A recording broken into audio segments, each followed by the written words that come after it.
Okay, welcome to the next series. Now that you have your data, what is it you're going to do with it? That's a great question, so let's talk about that. So one of the things that tribes talk about, like they have all this reporting and everybody asks for different things, so there might be a way to, I don't know, bring it into one system and then you just pull out the numbers, right? You could do that and that would make life easier. Mm-hmm. So, I don't know if that's true or not, but. I think another important point to talk about is you using your data yourself to inform your practice, see what's working and what's not working. Right, what that's things that need to CQI be, piece. yeah, what things maybe need to be changed, modified. Yeah, I like that. But this is where you were saying doing the same things that we know don't work. I mean, part of it is having that data to say, okay, let's do something different. Absolutely. In which direction do we need to go? The data will show us, or give us the primary clues to determine direction based on choices. Yeah, and if you end up going the wrong direction, you'll be able to see that in the data before you get too far, and then you can adjust, which is really helpful. So it's important that every level of staff person be invested in having accurate input and doing their part to achieve that level of accuracy. Yeah, it's important that staff are getting something out of the data. You know, that they could feed that back to them so they can say, okay, yeah, I understand why this is important for us to know, and that it can inform their work just as much as it can, you know, at the director level. Right, and then that new policies aren't just coming out of the air. You know, by looking at your data, maybe you see that there's an increase either in, I don't know, domestic violence or, you know, substance abuse, and so some services can be pumped into that area to prevent. Yep. So the data And tells resources, you. services and resources isn't just really, I mean, it, on the first level it's about achieving a expedient, productive resources, but it's also about our services, but it's also about how to divvy up limited resources all the time. So that's a definite option there.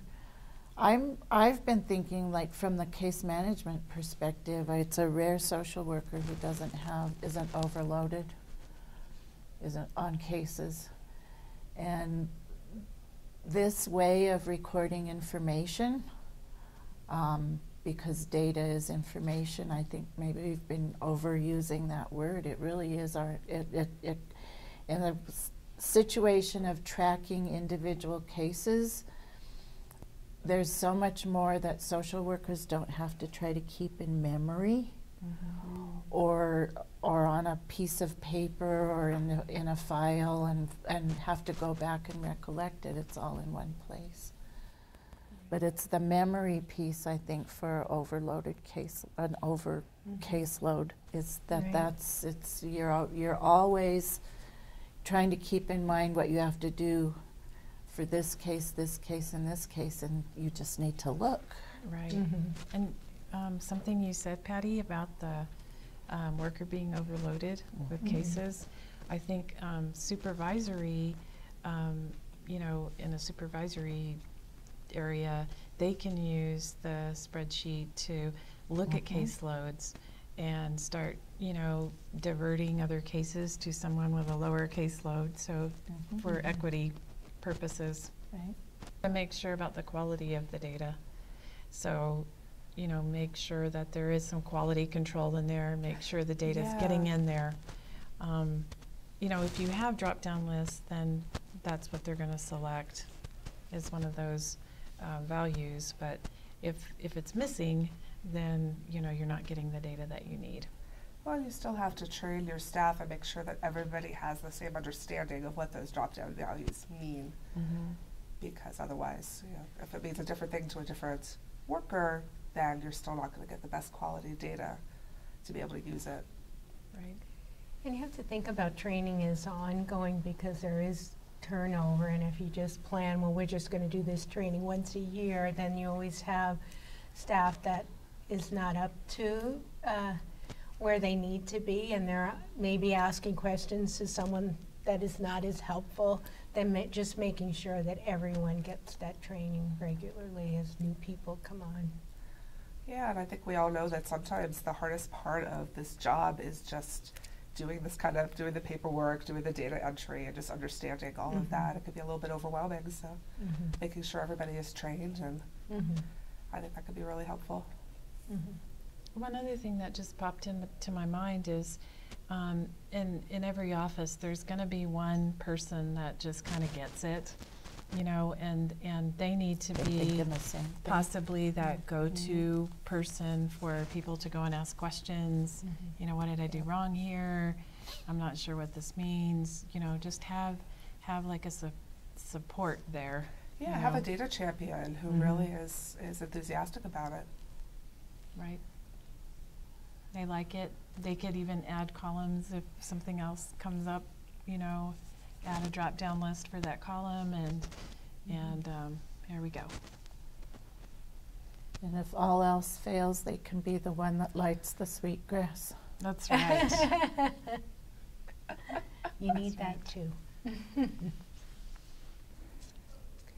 Well, this has been a really great discussion, and I know we're probably going to hear from folks about a lot of other things that they're doing with their data. At least I hope so.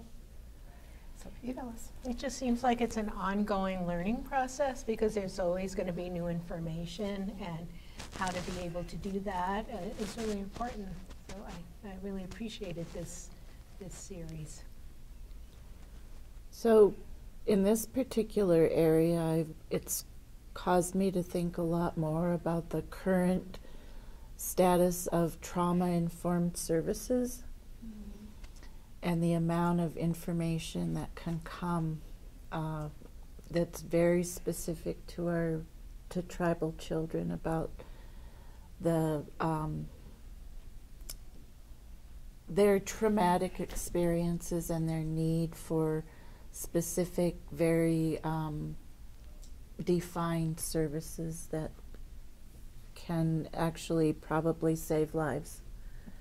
I mean, the level of trauma some of our children experience, and the depression and the incidence of suicide is virtually predictable at this point in time, so that I see a lot of opportunity in just the information entered for cases to define services that could save a child's life in the future.